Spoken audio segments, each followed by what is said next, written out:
first of all, thank you so much for all of you for coming in, taking your time, being so gracious with your time. I truly, truly appreciate it. And of course, those of you that do public speaking with any frequency, you know it's always nice to see friendly faces. A couple of you not so friendly, but overall, pretty friendly group from what I recall. Angie, our resident magician, thank you so much for pulling this together. I would also like to mention a big thank you to Stephanie Barnes, who's in the back. Stephanie and her team are working on a couple fronts around Arizona Phoenix history. One being a video series that we've been working on for, 6-8 months, quite a while. And it should be released actually this week. And it's a 30-minute video, professionally produced, about Phoenix-specific history, and it's just absolutely tremendous. Matter of fact, several of our guests are presenters in there. Jared Riddle is in there, Regina Bess is in there, Andrea Barrera is in there. I'm trying. So be on the lookout for that. Sometime this week. I think you'll really, really enjoy it. This Phoenix History Month, you may or may not know, I don't want to go into the entire list of things that are happening around Phoenix, but I would like to just give you an idea of the scope of some of the things that are going on. Any of you that pay your water bill through Phoenix Water Services, Michael and the group for water services was able to get a notice that went out to 400,000 accounts, and it had a little paragraph in there about Phoenix history and Phoenix History Month, which is this month. So we have that going on. We also, with the Stockyards Restaurant for the month of March, if you go there, they have a ribeye steak special for Phoenix History Month as well.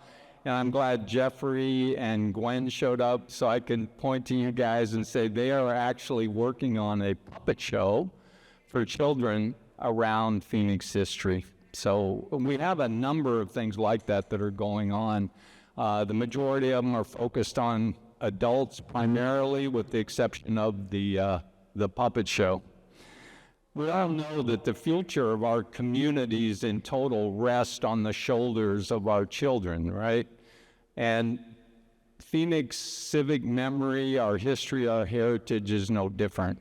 If we as a group, if we as adults, if we as decision makers in the community of Phoenix believe that our civic memory should be preserved, which I think we all tend to believe that, we need to focus on our children and raise the awareness that they have of Phoenix history. And that's what I've asked our speakers today to make a few remarks about the importance of our history and heritage and our civic memory in total, and also some examples of what is being done in that regard. So without any further ado, we're honored today to have as our lead speaker not only the youngest city council member in the history of Phoenix, Arizona, but also the only Iranian-American person to hold public office in the entire state of Arizona. So with that, I'm happy to introduce Yassamin Ansari, our Councilwoman number 7. Good afternoon, everyone. Thank you so much for having me. I'm Phoenix City Councilwoman Yassamin Ansari, and I'm very excited to be here with you all to celebrate the second annual Phoenix History Month. While we are a relatively young city, we have a very rich history dating back 2,000 years with the Hohokam, Tohono O'odham, and Maricopa peoples, among others, who settled in the Desert Valley and built the canals that make the Phoenix we live in today possible. Partnering with our tribal communities is incredibly important to tell the true history of Phoenix. And again, it's not a history that starts with its establishment as a U.S. territorial city in 1881, but a history that goes back millennia. which is why I'm so honored today to be joined by Salt River-Pima Maricopa Indian Community Council member, Jacob Butler. You will hear from him in a little bit. In Phoenix's shorter history as a major U.S. city, we've had a terrible habit of tearing down old buildings and replacing them with the new. This makes it even more important to preserve our history and preserve physical history that we have left. Buildings like the Sergeant Oldicker House, once home to a prominent early 20th century Phoenix family, it is being rehabilitated into a restaurant with a new apartment building next to it. Former Mayor and Attorney General Terry Goddard is also hard at work adaptively reusing the First Baptist Church, Abbey at 3rd Avenue and Monroe, right around the corner. I had the opportunity to tour it with him a couple of months ago, and it will soon be an incredible indoor-outdoor venue with new restaurant and bar concepts, and I really think one of the places that Phoenix will be able to pride itself on moving forward. But it's not only important that we preserve the physical history of Phoenix, it's also essential that we continue to pass down the history to future generations. I'm so honored to have so many educators and tribal leaders here with us here today who are committed to teaching the next generation of Arizonans our history. That is why Phoenix Mayor Kate Gallego founded Phoenix History Month last year to educate both young and old and build generational pride and awareness of this rich history and instill that desire to keep preserving our historic buildings and neighborhoods. I also do want to, of course, thank Steve Schumacher for his work in collecting and sharing this history throughout his entire career. In October of 2022, Mayor Gallego appointed Steve to be the city's official historian, work that is so incredibly important as we grow and change as a city. We'll do the proclamation later, but with that, I just want to say thank you again, and it was my honor to be here.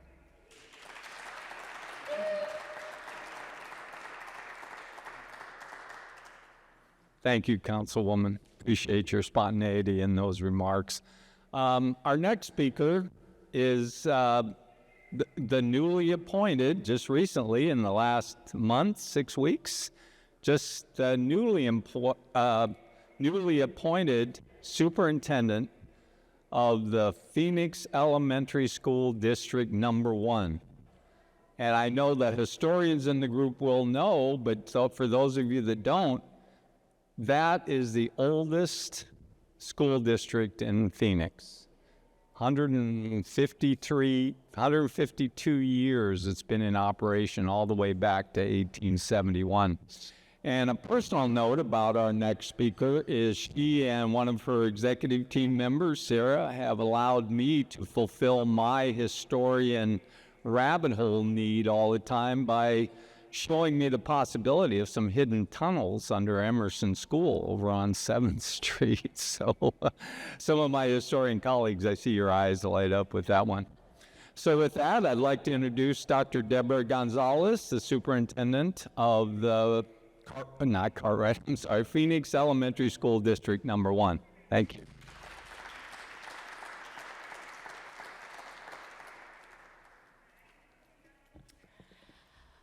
Thank you all for being here today and for helping us to celebrate Phoenix History Month.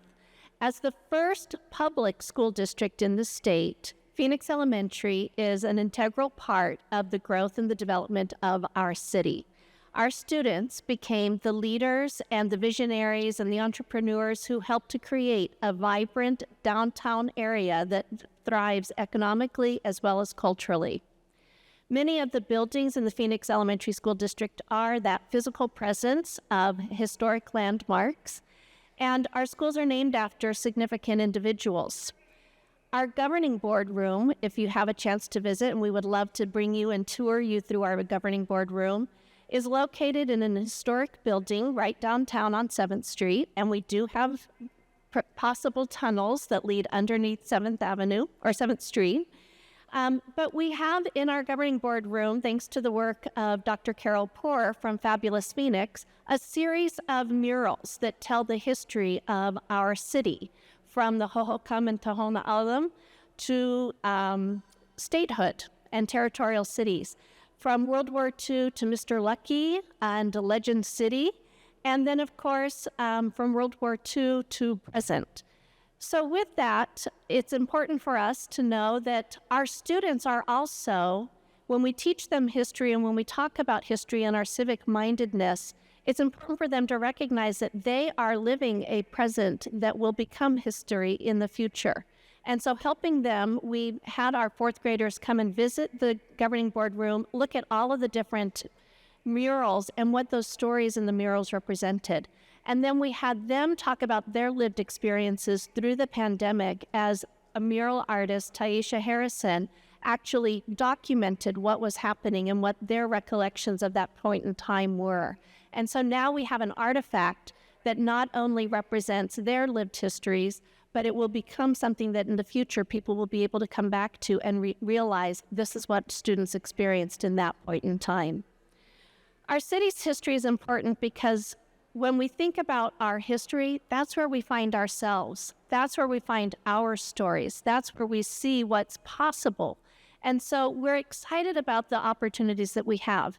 At Dunbar Elementary, students participate in a writing project with a team from ASU, learning about the Harlem Renaissance. And so from the skills that they learned in being researchers and looking at first-person narratives and looking at other examples of historical artifacts, our students are now applying that research and writing skill to researching about Paul Laurence Dunbar, one of the first Black elementary schools in our community, and being able to prepare documents for our centennial celebration next year in 2025.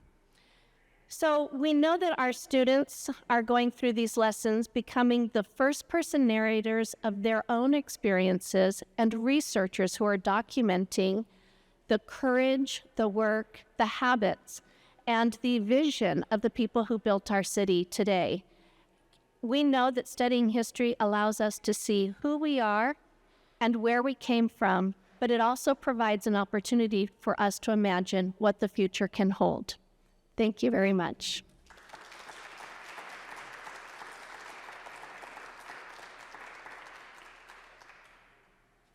Thank you, Dr. Gonzalez. I appreciate that.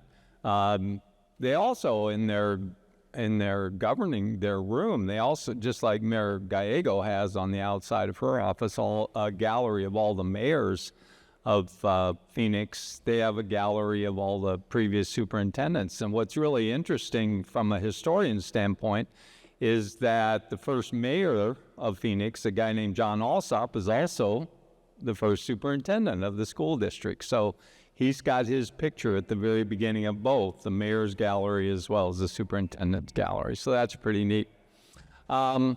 Our next speaker, and I have to read it. I apologize, Andrea. Your title is almost as long as mine, I think. Our next speaker is not only the social science, equity, and global readiness specialist for the Cartwright School District. She is also leading a team of historians and family members to, I want to say, recreate, but bring back to life a museum that is on the Cartwright School property called the Heritage House. And there will be a day where all of you will be able to visit that museum, but just be prepared. There are artifacts in that museum that date back to the 1860s, and Andrea is doing just a tremendous job with that. And the other significant part for me personally, and this is really going to date me, but Andrea actually taught for a number of years at the elementary school I attended. Now, at the same time, obviously, you were not even thought of when I was attending there. So with that, let me introduce a good friend and colleague and person I admire a lot, Andrea Barrera.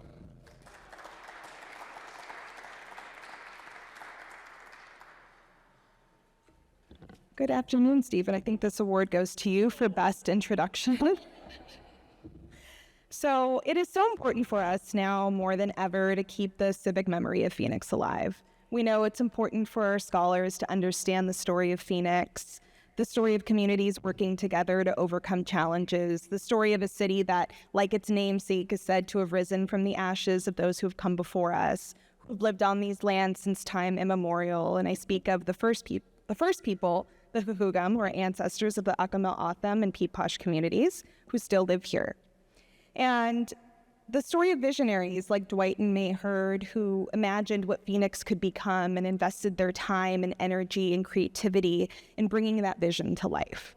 So when we celebrate Phoenix History Month in our schools, we're communicating the importance of keeping that civic memory alive and passing on that responsibility to contribute to that story as time marches on.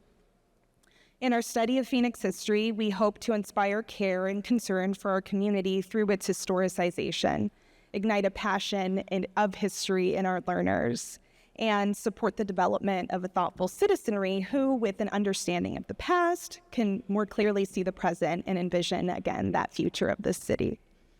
And we're so grateful for Steve Schumacher, the mayor's office official historian, or the MOO, as we so lovingly call him, for all his support with keeping Phoenix history alive.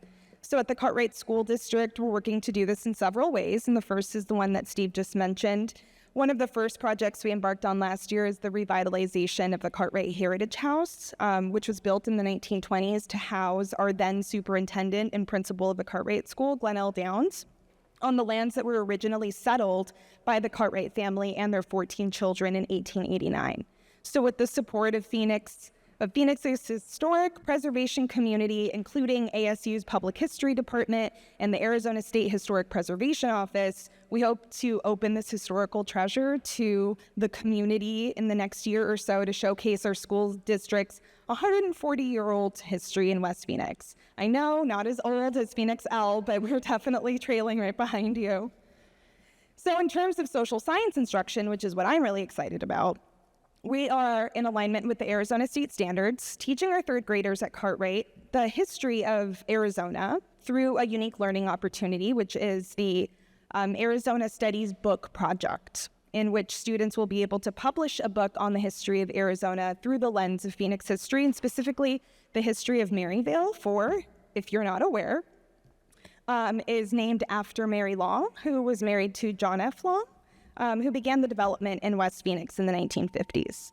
And so with support from the Helios Foundation through the Public History Endowment at ASU, the Arizona Department of Education, and the Office of Indian Education, our mayor's office, official historian as well, we've been able to provide professional development opportunities to our educators to learn more about Phoenix history and about best practices for social science instruction and for instructing on the original people of the land. And this project has engaged not only our scholars who would rather spend time in the classroom learning about social studies than go out to recess or lunch. I am not lying, this is something a teacher has reported to me. But also their families as members of tribal communities in Arizona who are eager to share the stories of their people to support our understanding of the 22 Native American tribal communities in our state. So last but not least, and I also want to mention that that book will also be in partnership with the Arizona Great Puppet Theater, be turned into a puppet show over the summer for touring at our school district in the next year. We're so grateful for that partnership, and of course, thank Steve Schumacher for connecting us to make this possible. So last but not least, our school district is so happy to announce our pilot of the inaugural Phoenix History Month Showcase, in which scholars are going to design a creative response to the question, what is one little known piece of Phoenix history that we should all know about? So we've heard from educators that our scholars are enjoying digging into old newspaper articles to read about the wild concerns of citizens 100 years ago, which I won't go into now, but they're wild. And we look forward to learning more from our scholars as they present their findings in our showcase later this month. So our study of Phoenix history shows us that when we learn our collective stories of how we got here, that we find our place, as Mary Oliver would say, in the family of things. And that sense of belonging to the polity is something that our inquiry is helping to unlock, and it really does give me so much hope for the bright future of this city. So thank you.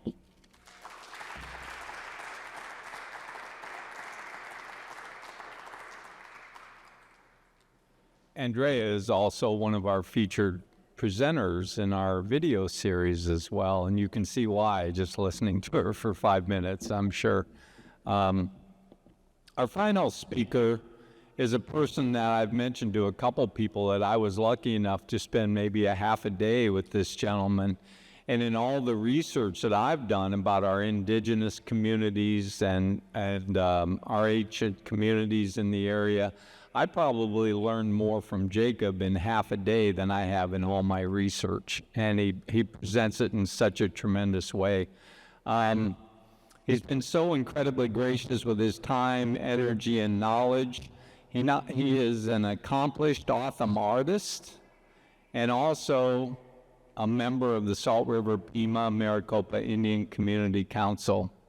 Please help me welcome Jacob Butler.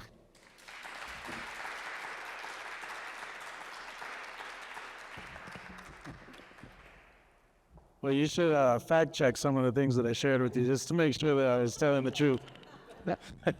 Let's kick those come to. Like Steve said, I'm Jacob Butler. I am a member of the Salt River-Pima Maricopa Indian Communities Council. I've been there for just a little over a year. Well, I was asked to come and talk about the importance of history for our community. And one of the things that kept resonating with me is the stark contrast from today compared to when I was a kid. You know, we did demographics, and my age group is low on the people that are still here. You know, a lot of my friends grew up in the 90s, and we were looking for a belonging, looking for an understanding of who we are. And a lot of us found them in the wrong places, you know. And so a lot of my friends today and a lot of my peers are either 20 years my elder or 10 years my younger. But our history isn't just stories to be shared, it's a foundation that we can build upon. And so today in our school systems from pre-kindergarten, early childhood, all the way up into 12th grade, and then into adulthood and all the services that we provide to our community, we have cultural and historic components to those. So that people now, they have a deeper understanding and respect for who they are, where they came from, and the storied existence that we have here. And a lot of people say from time immemorial we've been here. And I don't like that, because that just means as far back as anybody can remember. Because our creation stories say that from inception we've been here. And that's what I believe, and that's what we stand behind. And today, we just celebrated having one of our community members as the first pilot of our community. We have a pediatrician, we have a number of lawyers, educators. It's because by reinforcing and building upon the foundation that we've provided for our children, they're able to go out and find out what they want to become. They're not looking for a belonging because they're connected to something that's always been here. And so for me, that's the importance of our history. It's so powerful in the fact that it binds us all together as a community. And I'm a little more partial to our own cultural heritage. But a lot of people say, well, why should I care about your culture? Because as Arizonans and as Phoenix residents, that culture and that heritage belongs to all of us. It's a story that belongs to all of us. And it's not a story that ended 1,000 years ago. It's a story that continues today. And our story is integrated with yours. And so I just appreciate the time that you've had given me to speak and share, and look forward to the future and what we can become. There you go.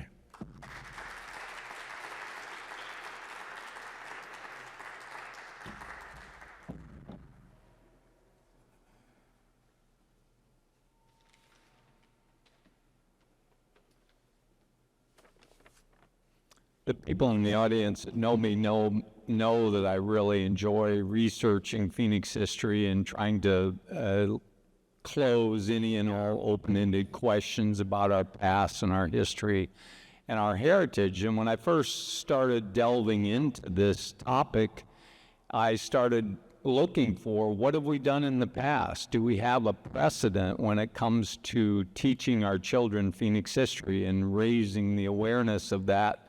And believe it or not, I only found one thing that told me there was a real effort to teach our children the civic memory of our community. And as it turns out, that effort was done by an 8-year-old boy and a 10-year-old girl in conjunction with ASU, which was Arizona State College at the time in 1950. And they put that together, and guess who has it? So this you see in front of me is, in my estimation and the research that I've done, is the only real effort that has been put forward by our education community to raise the awareness of Phoenix history to our young people. And I just want to read, in closing, I want to read just one part of it. It's our stick figures, and as you can imagine, 8-year-old and the 10-year-old doing, but on one of the pages right at the top, it says, Phoenix was once just a baby. Phoenix, like you, had a beginning. And so what I would like to close with, and we'll do the proclamation as well, but what I would like to close my thoughts on with is I'd like to challenge everyone in this room and anyone who listens to this video who considers themselves an educator. I challenge each and every one of you to take that beginning and expand it into our current group of children. So thank you everyone for coming. I appreciate that. And we have the proclamation here for Phoenix History Month. Perhaps the speakers can come up. We can get some photographs also. Right. Again, on behalf of Mayor Kate Gallego, who very much wishes she could be here, we are once again proclaiming Phoenix History Month. I'll just read the first bit. Phoenix's roots can be traced back to the indigenous populations known as Huhugam, who engineered the first irrigation systems in Arizona.